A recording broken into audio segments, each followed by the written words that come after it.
Hello, today I'm going to give you an example of wet into wet.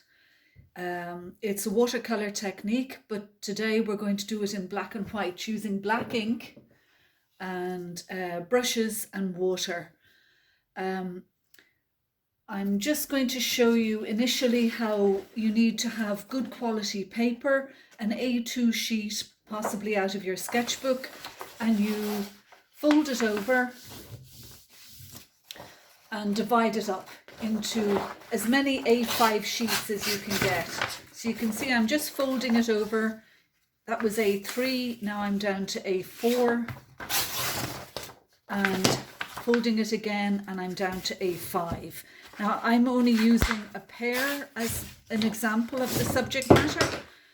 So A5 is a fine size, but you can do this on A4 or A3. So I'll keep those separate for the moment.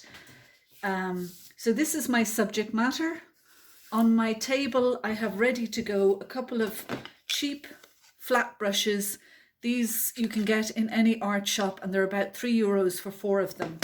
Loo paper, water, dip pen, black ink, a selection of brushes, a pencil just in case I want to lay down a quick drawing beforehand.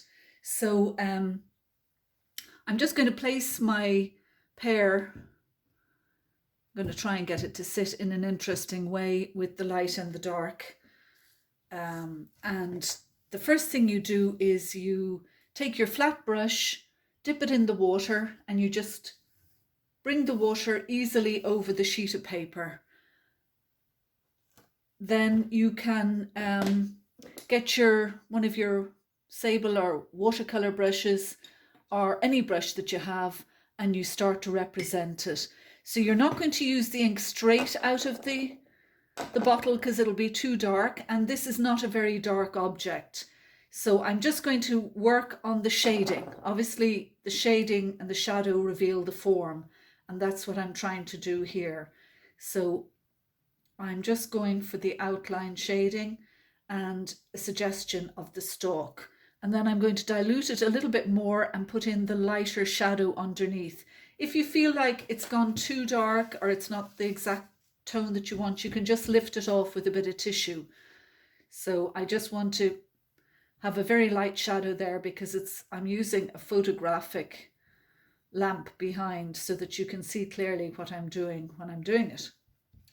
Okay, so that's one bit. And then I'm going to get a slightly lighter brush or a dip pen, and I'm going to pull out the darker tones in the stem. I'm still using the paint out of the lid because it's so dark.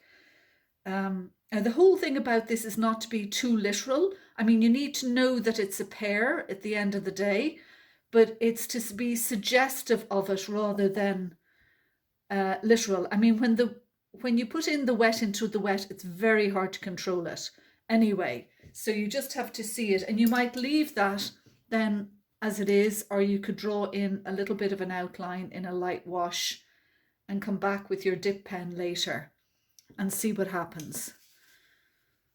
Okay, so I'm just going to put this aside for the moment. It's dribbling all over the place. That's okay.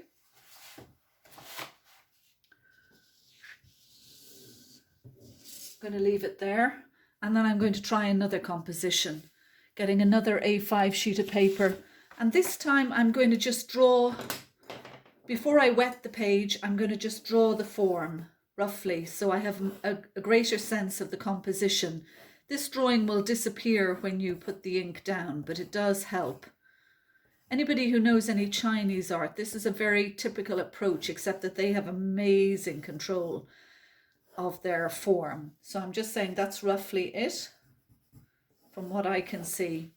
So then I'm going to go into the water and wet it, wet the page. The drawing will stay underneath, and I'm going to use the same technique again, this time using it in a different composition. So again, I'm looking for the shadow. I can see there's a shadow on that side. There's kind of a double shadow because there's the light of the window coming in as well, which isn't ideal, but it's it's fine. I'll go with the shadow from the camera that I'm using, or the photo light that I'm using. And then there's more shadow here, revealing the form, and on that side a little bit just underneath there, and then it's much darker here just where this is, and at the end of the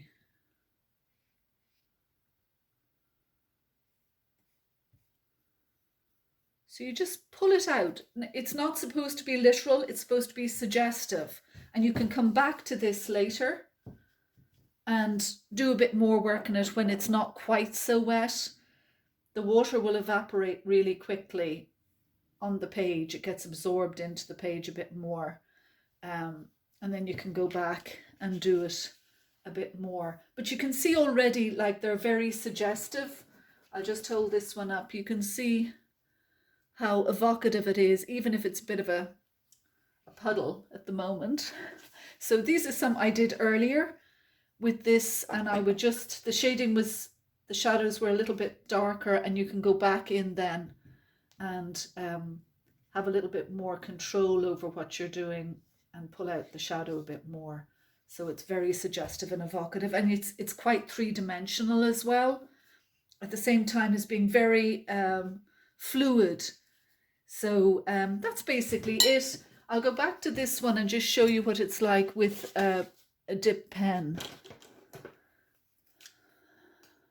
So again, these calligraphy pens, you can get 3 or 4 nibs with one dip pen and cartridges, or you can use them in the bottle.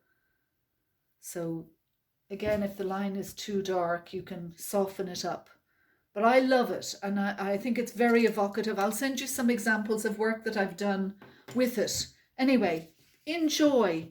It's all play, and it might lead you to on an interesting journey.